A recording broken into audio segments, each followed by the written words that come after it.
Welcome, Tamira. It's a pleasure to have you today on our Practice Growth series. Thank you so much for being here. Thank you for having me. So now you are a professor at the University of Miami, I am. and I'd love to hear a little bit more about what you do there. Well, I feel like I've been there my whole life. I did my DPT degree there, so I graduated from UM in 2007. And then I went on to work in acute care exclusively. And then I returned to UM first as an assistant professor, helping out in the integumentary course. And then I was convinced to do my PhD there. So then I stayed on doing my PhD. So I've been helping teaching in courses all throughout my PhD career.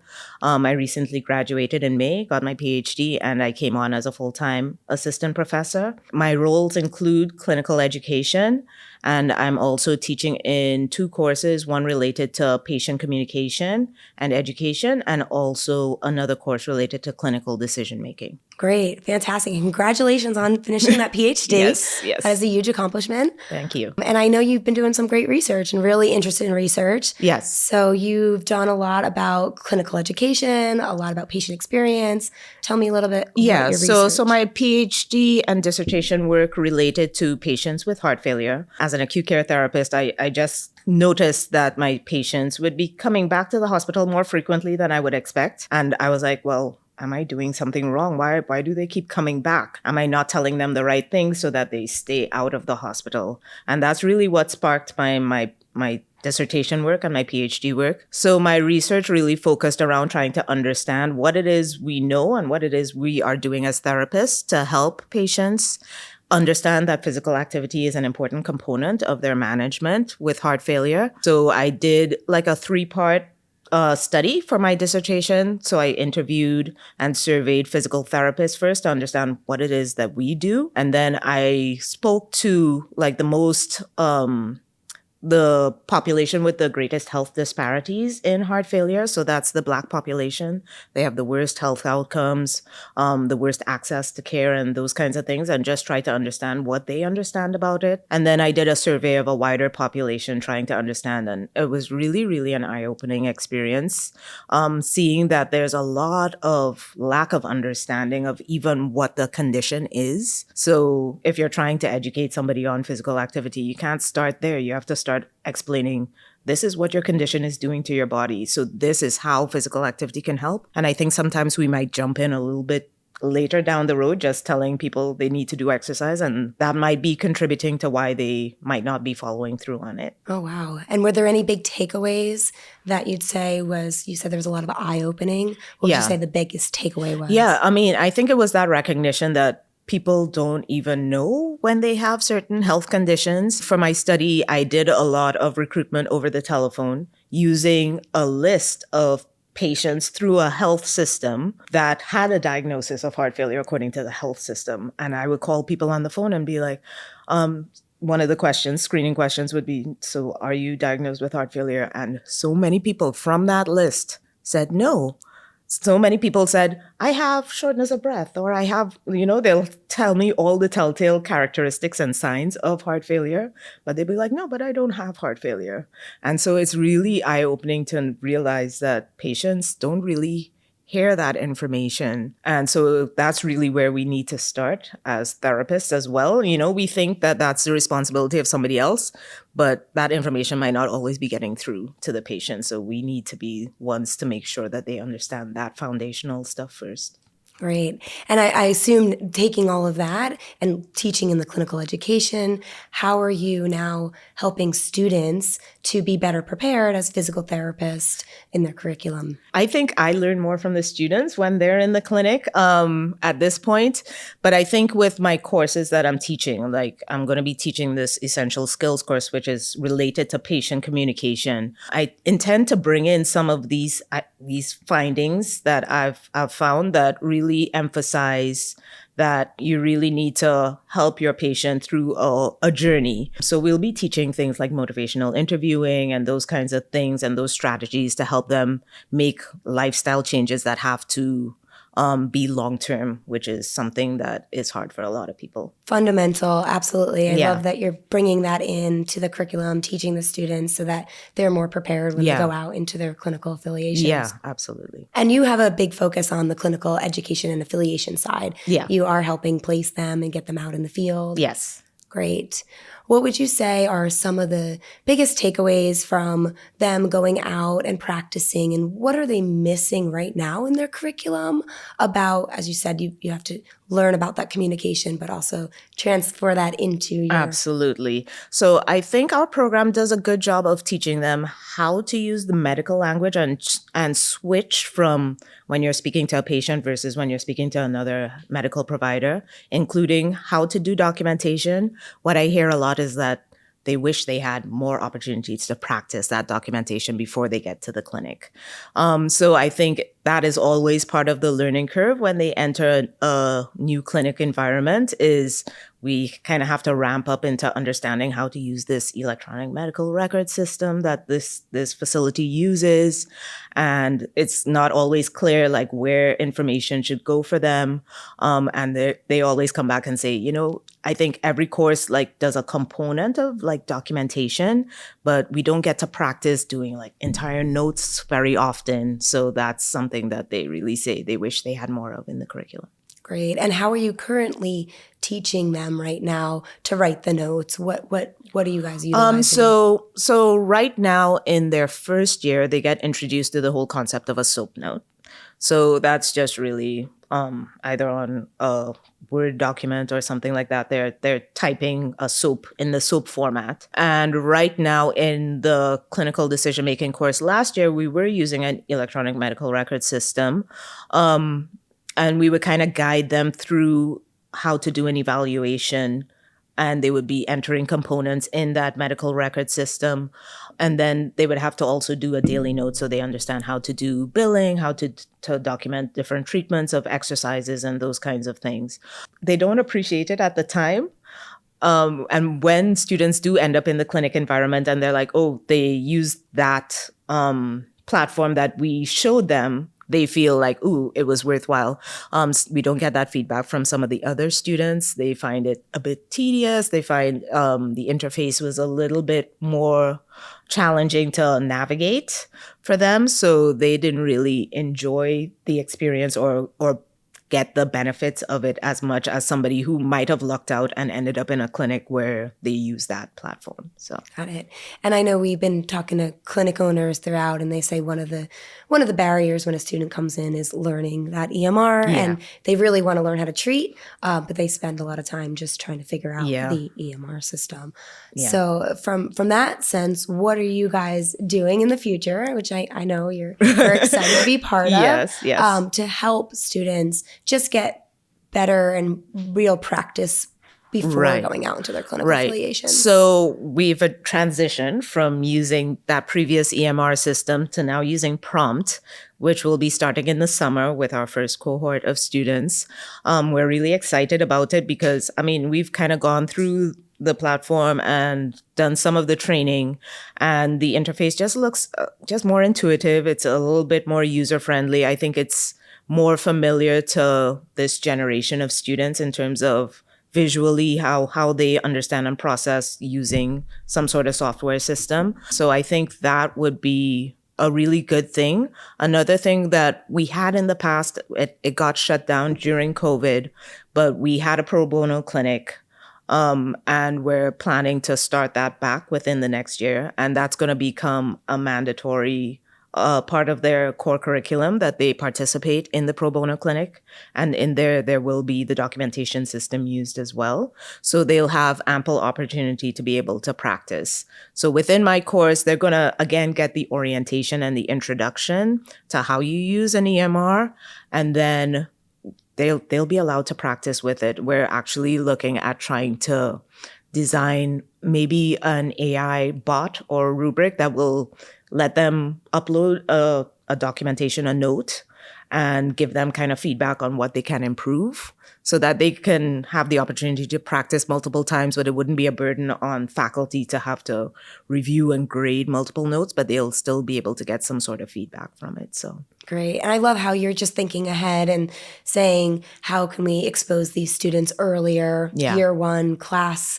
I'm not sure which class you're starting in, but Yeah. right away, and start to give them those components in the EMR and prompt, Yeah. and allowing them to transition from what was a Word document to now into the system. Yeah. So tell me a little bit about how you see that being used in the curriculum, and maybe what class years or what classes you're Right. using it for. So for me, the class that I teach and I plan to use prompt in is the very beginning of their second year in our 3-year curriculum. So it's just before they go out on their first clinical experience, which tends to be in an outpatient orthopedic setting. So hopefully, I've been on my clinical education side, I've gone out and I've actually encountered students who do use prompt in the clinic, and I've spoken to the CI who's like, it's been a great transition. They've actually transitioned from the same old EMR system that we were using into prompt, and he's like, it's just so much easier, it's so much more intuitive. So they really enjoy it, and the students say, yeah, it's a great way to document, and they wish they had seen it sooner. So they're going to meet it for the first time with me in that beginning of their second year. But I have heard from other professors later on in the curriculum, from our neuro rehab professor, our peds professor, and a couple other professors who are interested in using it in their classes as well. We also, at the very end of our didactic coursework, we do have the students do an overall, like an OSCE, where they do have to do documentation. And so we're talking about integrating using prompt while they do their OSCE to make it a more realistic kind of situation. Great, great. I love that they're getting that real life experience and Yeah. getting to be able to play with the system, use it in different ways, and through different classes. Yeah. And we're excited when you open your pro bono clinic again. Yes, And can we are too. utilize prompt there as well, so they can make that application to the pro bono clinic and then to their clinical affiliations Right. as well. Yeah.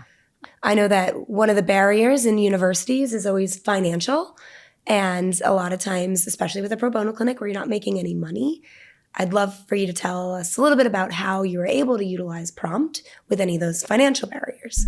So in our previous iterations of pro bono, we had one, and we were doing paper documentation in our original pro bono clinic before COVID. Since COVID, that clinic got shut down, and now we got invited to join the pro bono clinic that's run by the medical students. So that's where we are still able to contribute to the community in that sense, but they had their own system. So we have to operate under their system. So it's nice to be able to kind of take back that control. And the fact that you offer this to universities as a free offering really makes it an attractive option for us. But I mean, it still has all the components of what we would need. So it's really wonderful that you guys offer that. Great. We're excited to be able to have the students get exposure and just be better when they're out there and Yeah. reduce burnout. Yeah. That's one of our big goals, is really having the system so intuitive and easy, and using AI so that that note rating process Yes. goes less and less with that pajama time after Yes. hour Yes. charting. So would love to know, how are you thinking of potentially using the AI tools that we have, and when are you going to expose the students to those? Yes. So I think we need them to understand the foundation of how to write a note. Absolutely. At the beginning. So because this is kind of earlier on in their curriculum and coursework, I don't think I'll be, unfortunately, because I really love AI, I don't think I'll be the one who's going to be incorporating the AI tools. But I think some of those other courses that are later on in the curriculum, definitely I'm going to encourage them. And I think our leadership in our program is very pro efficiency and understanding where healthcare is going when it comes to AI. And so they'll definitely be on board and encouraging those later courses to show students that these tools are available for them to use. Great. And I think that's the way to think about it is, it's here, and we need to teach students exactly how to write the note. You can't give them all of that right from the start. They need the foundation and the fundamentals, but exposing to them later on so that they know what else is out there when they get out in the field and they're equipped to be able to utilize that. And I'll introduce it and inform them that it's out there, but we're not going to be able to use it in my course. Got it. Great. Do you think you'll use the telehealth portion of it at all, or the university in some way, shape, or form too? So with our program, we don't really allow our students to do a lot of telehealth for their clinical experiences. I know later on, that's great that I actually didn't know there was like a telehealth component to it, because we do later on in the curriculum, introduce that in some of our health system science courses. I think that's something that I will bring back to those professors, that's something that they could use. That's a way they can use it, because I don't know if we're aware that was an option as well. So thank you. Yeah, same. I think it's a tool in your toolbox, and students should know how to use it. But again, it should be for the right patient and a tool in the toolbox for the whole plan of care when needed. Yeah. So great to hear that you guys know about that and could utilize that as well. Yeah. What is your university's thought on just the future of technology in physical therapy? I think it depends on who you talk to. I think the older guard, are a little bit more apprehensive of it, but are slowly coming around to accepting that this is the future and this is here to stay. And I think at first we were fearful of things like AI, especially on the academic side, where the first thing you think about is, the students are going to use it to cheat. But you realize that it's such a beneficial tool to help improve efficiency, to help improve learning, to decrease the burden on faculty, to decrease the burden on clinicians. I think we were talking before we went on, talking about like burnout and those kinds of things. And I feel like it is a tool that's going to help reduce that for people. So documentation, I think, is one of the least favorite parts of a clinician's job as a therapist. We love being with our patient hands-on, doing that direct patient care. So anything that will reduce that time or improve efficiency in that area is wonderful. Yeah, there was a survey that just came out from the APTQI that said 47% of physical therapists are planning to leave the field in 2025 and transition out of clinic care, which is scary. You guys train them and spend all this time and effort, and they love what they're doing, but it's that non-rewarding work, the admin, documentation, after hours that tend to get them a little dissatisfied or disengaged with the field. Yeah. And unfortunately, some from the clin ed side, you hear some students experiencing that very early on in their clinical experiences. It's not like they only experience that once they become a clinician. They're having their CI saying, okay, you get those notes done and I'm going to leave. Unfortunately, we're having students having that experience. So it starts early, planting that seed that this field might not be as rewarding. So anything we could do to help mitigate that would be wonderful. Yes. I remember I didn't like writing notes when I was a clinician. I just wanted to be with the patient. Like you said, that motivational interviewing, that therapeutic alliance. And then I would not write a single note until I was done. And then I would write them all after hours. Because I just wanted that interaction to be so personal. And that's hard. The really good clinicians who want to be there for their patients don't want to be spending all night writing notes. Absolutely. Well, in addition to that, any other big ideas or thoughts that you guys are doing at the university that you want to tell us about with your students? I think we do a really good job of always trying to evolve and respond to not just what, our association and society is telling us the needs are, which we try to do, but also kind of responding to what our students are telling us in terms of what could be improved in our curriculum. So at the end of their third year before they graduate, we require all our students to come back and do like a curriculum debrief and tell us what they enjoyed about every single course and what we can be doing better and what are you seeing out in the clinics that isn't being taught here that we should be teaching because that's now the norm in terms of practice. And we are constantly evolving our program to try to meet those needs. And we also do a faculty retreat every year where we talk about what needs to be changed in the curriculum so that it comes from the top, that this is something that we always need to be changing and improving. So I think some of the things that we are doing right now is thinking about reintroducing the pro bono, which was always optional. And now we're really thinking that it's going to be something that's a required part of the curriculum for all students to participate in pro bono and community service. We are introducing more AI technology. Some of us are more open to it than others, but we're all helping each other along, particularly with using technology that helps with assessments and grading of work. Our class sizes are growing. Yes. We're the same number of people having to grade more work. So we're trying to find efficiencies in those areas as well. So embracing AI in that way. And we are just trying to do more in terms on the ClinEd side of strengthening our partnerships with the clinics and the community. So we do hear and we do meet with a clinic advisory board. So clinicians who support our program by taking our students. We ask them, how are our students doing for you? Is there anything that we need to be doing in our curriculum to help support them so that when they get to you, you're not having to do some of the catch-up work that should have been done on our end. And so we do that as well. And we have a really great community of clinical partners who give us great feedback. And so we, on the ClinEd side, are always trying to evolve and improve for them as well, because we recognize that, again, being a clinical educator and a clinical instructor is a voluntary process, and we want to reduce that burden on those clinicians. Oh, that's fantastic.